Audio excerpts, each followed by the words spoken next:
జై భీమ్. కొనసాగిస్తాం మహనీయుల ఆశయాలను, సాధిస్తాం అంబేద్కర్ ఆలోచన విధానాలను.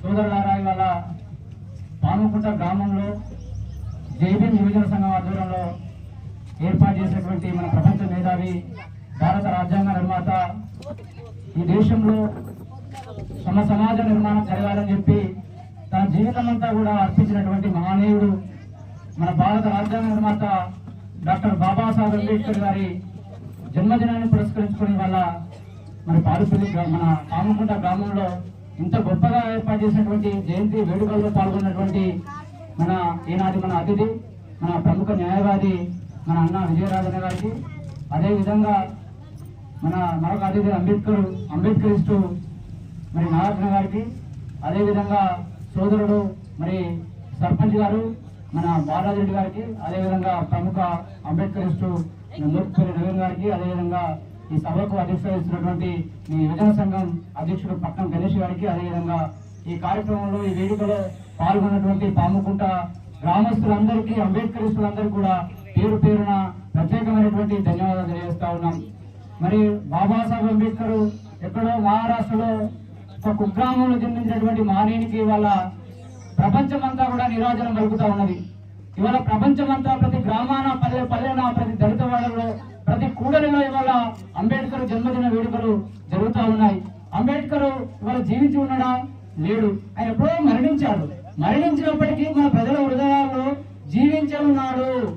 కొందరు మాత్రమే మరణించినా జీవించే ఉంటారని అనడానికి మహనీయులు మాత్రమే మరణించిన ప్రజల హృదయాల్లో గూడు కట్టుకున్నారు. అట్లాంటి కోవకు చెందిన వాళ్ళు డాక్టర్ బాబాసాహెబ్ అంబేద్కర్. ఆయన తన జీవితం అంతా కూడా అర్పించాడు. ఈ దేశంలో సమూలమైనటువంటి మార్పులు రావాలని కలగని, అందుకోసం అనేకమైనటువంటి అవమానాలు పడ్డాడు. ఈ దేశంలో ఒక సామాజిక విప్లవం రావాలి, అట్టడుగు వర్గాలకు విద్యా హక్కు ఉండాలని కలగన్నాడు, ఆస్తి హక్కు ఉండాలని కలగన్నాడు, రాజ్యాన్ని పాలించే హక్కు ఉండాలని కలగన్నాడు.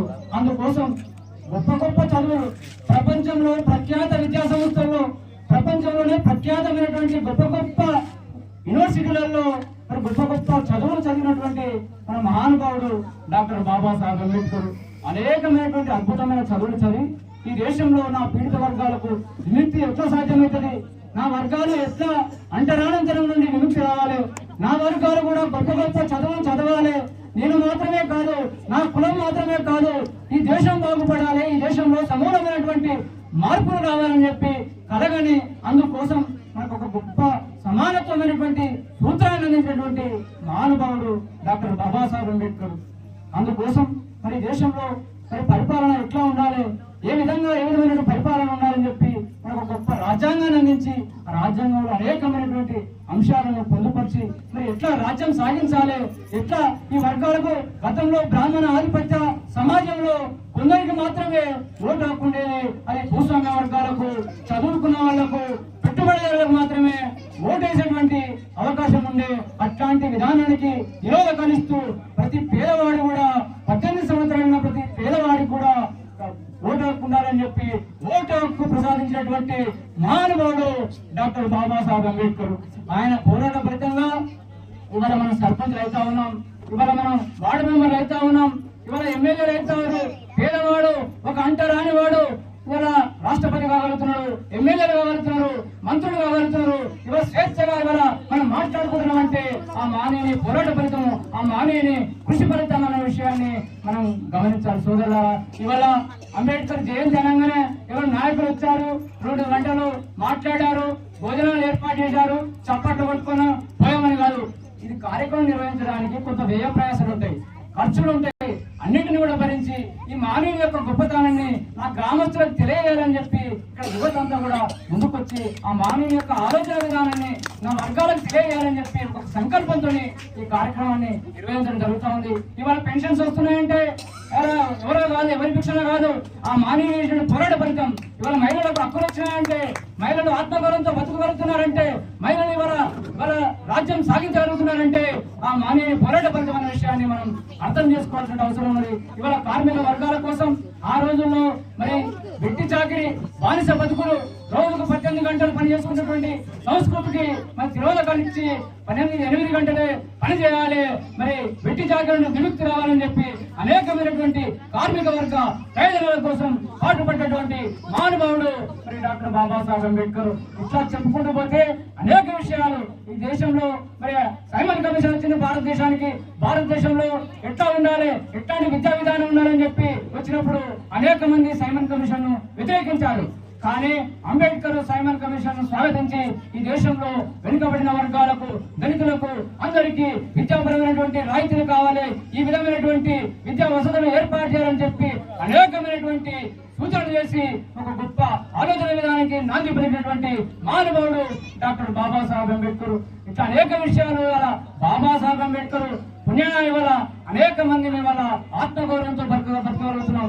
మరి బాబాసాహెబ్ అంబేద్కర్ మరి మహాత్మా జ్యోతిరావు పూలేను మరి గురువుగా ఎంచుకున్నాడు. జ్యోతిరావు పూలే ఎన్నడో మరి 200 సంవత్సరాల క్రితం అదే మహారాష్ట్రలో జన్మించాడు. కానీ ఆయన చనిపోయిన సంవత్సరానికి మన డాక్టర్ బాబాసాహెబ్ అంబేద్కర్ మరి జన్మించాడు. ఆయన మరి జన్మించినాక ఎవరు ఈ దేశంలో నాకన్నా ముందు ఈ దేశంలో పీడిత వర్గాల విముక్తి కోసం ఎవరు పనిచేశారు, ఈ దేశంలో మరి విద్యాభివృద్ధికి ముఖ్యంగా స్త్రీ విద్యకు నాంది పలికిండ్రు, ఎవరు అంటరానితనానికి వ్యతిరేకంగా పోరాటం చేసినటువంటి విషయాలను మరి సుదీర్ఘంగా చర్చించి మరి మన పూలే మానవీయుడే ఈ దేశంలో మరి ఒక సంస్కరణ ఉద్యమానికి నాంది పలికిందని చెప్పి ఆనాడు మహాత్మా పూలేను గురువుగా ప్రకటించుకున్నటువంటి ఘట్టాలు మనం చరిత్రలో గమనించాం. ఇట్లా మహనీయులు పూలే కావచ్చు, అంబేద్కర్ కావచ్చు, ఇవాళ జగ్జీవన్ రావు కావచ్చు, ఇవాళ మన దేశంలో గొప్ప సంస్కృతి మహనీయులు వీళ్ళకు ఇళ్లలు ఉండవు. ఇవాళ దేశవ్యాప్తంగా వాళ్ళు ఎక్కడైనా జన్మించవచ్చు. కానీ మన మారుమూల పల్లెల్లో కూడా ఆ మహనీయుల జన్మదిన వేడుకలు జరుగుతున్నాయంటే అది చేసినటువంటి వాళ్ళు సాగించినటువంటి పోరాటం, వాళ్ళు మన జీవితాలను అర్పించారు. ఈ దేశంలో గొప్ప మార్పు రావాలని, ముఖ్యంగా పేద వర్గాలకు అన్ని రకమైనటువంటి అవకాశాలు రావాలని చెప్పి కలగని అందుకోసం జీవితాన్ని అర్పించారు. కాబట్టి చరిత్రలో వాళ్ళు మహనీయులుగా చరిత్రకెక్కాలనే విషయాన్ని మనం గమనించుకోవాల్సిన అవసరం ఉన్నది. కాబట్టి సోదరులారా, ఇట్లాంటి మహనీయుల ఆలోచన విధానాన్ని మనమంతా కూడా ఆచరించాల్సిన అవసరం ఉంది. అలా భావజాల వ్యాప్తి కోసం ఇంకా ముందుకు తీసుకోవాల్సిన అవసరం ఉన్నది. ఇవాళ అంబేద్కర్ జయంతి నాడు ఏదో జన్మదినం పెట్టుకోవడం కాదు, ఈ మహనీయుల మన గ్రామాలలో ఎక్కడ కూడా మనం ఫోటోలు పెట్టుకుంటాం, బాబాలయ్యో ఎవరో పనికిరామాలన్నీ బొమ్మలు పెట్టుకుంటాం. కానీ ఇట్లాంటి వాళ్ళ మహనీయుల బొమ్మలు పెట్టుకోండి, వాళ్ళ జీవిత చరిత్రను అధ్యయనం చేయండి, మీ పిల్లలకు వాళ్ళ యొక్క ఆలోచన విధానాన్ని గురించి చెప్పండి. మీ పిల్లలు అటువంటి మహనీయుల ఫోటోలు పెట్టుకోవడం వల్ల మీ పిల్లలు కూడా ఆ మహనీయుల ఆలోచన విధానాన్ని వాళ్ళ యొక్క ఆలోచన తీసుకోవడానికి అవకాశం ఉంటుంది. కాబట్టి మనం గ్రామాన పల్లెలను కూడా ఈ మహనీయుల విగ్రహాలను పెట్టుకుని వాళ్ళ యొక్క ఆలోచన విధానాన్ని ముందుకు తీసుకోవాల్సిన అవసరం ఉంది. ఇవాళ నాయకులు అనేక దశాబ్దాలుగా భారతదేశానికి స్వాతంత్రం వచ్చి 7 దశాబ్దాలుగా ఇట్లాంటి జన్మదిన వేడుకలు జరుగుతూ ఉన్నాయి. నాయకులు వస్తా ఉన్నారు, దండాలు వేస్తా ఉన్నారు, దండం పెడతా ఉన్నారు. కానీ అలా యొక్క ఆలోచన విధానాన్ని కౌగులించుకున్న ఆలోచన ఈ పాలక వర్గాలు ఏనాడు కూడా చేయలేదు. దాని ఫలితంగా ఈ దేశంలో ఇంకా పేదరికం విలయతాండం చేస్తా ఉన్నది. ఆర్థిక అసమానతలు, సామాజిక అసమానతలు, అనేక రకమైనటువంటి మౌఢ్యాలతో ఈ దేశంలో పేద వర్గాలు ఇవాళ జీవితాన్ని కొనసాగిస్తున్నటువంటి పరిస్థితి ఏర్పడుతూ ఉన్నది.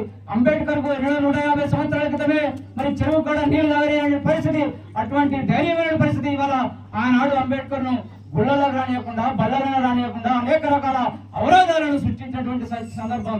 కానీ మొన్న మహబూబ్నగర్ నాగర్ కర్నూలు జిల్లాలో ఒక పేద దళిత బిడ్డ గుళ్ళకు పోతే గుళ్ళకు రానియకుండా ఒక ఆటవికమైనటువంటి చర్యలకు పాల్పడేటువంటి ఘట్టాలు వల్ల నేటికి కూడా కొనసాగుతా ఉన్నాయంటే దేశంలో దళితులపైన, ఆదివాసీలపైన, బలహీన వర్గాలపైన ఇంకా దాడులు జరుగుతూ ఉన్నాయి, ఇంకా అంటరానితనం జరుగుతూ ఉన్నది, ఇంకా ఈ దేశంలో రాజకీయమైనటువంటి అంటరానితనం జరుగుతూ ఉంది. కాబట్టి ఈ రాజకీయ అంటరానితనానికి వ్యతిరేకంగా మనమంతా కూడా పోరాటం చేయాల్సిన అవసరం ఉంది. డాక్టర్ బాబాసాహెబ్ అంబేద్కర్ ఇచ్చినటువంటి ఓటు హక్కును మనం వినియోగించుకోవాలి, మంచి పద్ధతిలో ఉపయోగించుకోవాలి. ఓటు అనేది అమ్ముకోకూడదు. అంబేద్కర్ ఇచ్చినటువంటి వజ్రాయుధం అనుభవం కంటే శక్తివంతమైనటువంటిది ఓటు. కాబట్టి సోదరులారా, మీరు అంబేద్కర్ ఇచ్చినటువంటి ఓటును అమ్ముకోకూడదు. ఓటు అనేది ఒక ప్రధానమంత్రిని తయారు చేస్తుంది, ఓటు అనేది ఒక రాష్ట్రపతిని తయారు చేస్తుంది, ఓటు అనేది మంచి నాయకులను తయారు చేస్తుంది. కాబట్టి ఓటును నమ్ముకోకూడదు. కాబట్టి సోదరులారా, మీరు ఖచ్చితంగా మన గ్రామాల్లో అనేక మంది నాయకులు ఓట్ల సందర్భంలో వస్తారు, రకరకాల వేషాలతో రకరకాల వరుసలు కలిపి మన ఓటును ఎట్లా గుంజుకోవడానికి ప్రయత్నం చేస్తూ ఉంటారు. కాబట్టి మన ఓట్లు మనం వేసుకొని మన రాజ్యం కోసం మనం పాటుపడాలి. మన బలహీన వర్గాలు 100% పైగా ఉన్నటువంటి ఎస్సీ ఎస్టీ బీసీలంతా కూడా ఏకమై మన రాజ్యం కోసం, బహుజన రాజ్యం కోసం మనంతా కూడా బాటలు వేసుకోవాల్సిన అవసరం ఉన్నది. ఇవాళ అసెంబ్లీలు పార్లమెంట్ అంతా కూడా 2-3 కులాలే ఆధిపత్యాన్ని కొనసాగిస్తా ఉన్నాయి, వాళ్ళ వర్గాల వశమైతే ఉన్నాయి. చట్టసభలన్నీ కూడా అగ్ర కులాల చట్టసభలుగా మారిపోతా ఉన్నాయి. మనం కూడా మన ఓట్లు మనం వేసుకొని మన పేదవాడు కూడా, మన దళితులు కూడా, మన అట్టడుగు వర్గాలు కూడా, మన ఒడ్డరోళ్ళు, మన చాకరోళ్ళు, మన మంగళోళ్ళు, మన కురుమోళ్ళు, అనేక మంది తాడిత పీడిత వర్గాల ప్రజలంతా కూడా చట్టసభలు పోవాలి. రాజ్యాధికారంలోకి వాటా వచ్చినప్పుడే ఈ వర్గాల్లో సమూలమైనటువంటి మార్పులు వస్తాయని చెప్పి మీరు ఓటు చైతన్యం చేయాలి, ఓటు నమ్ముకోకూడదని చెప్పి ఈ సందర్భంగా ఇక్కడికి వచ్చినటువంటి ప్రజలందరూ కూడా విజ్ఞప్తి చేస్తూ అవకాశం ఇచ్చినటువంటి ప్రజలందరికీ ధన్యవాదాలు. నమస్కారం.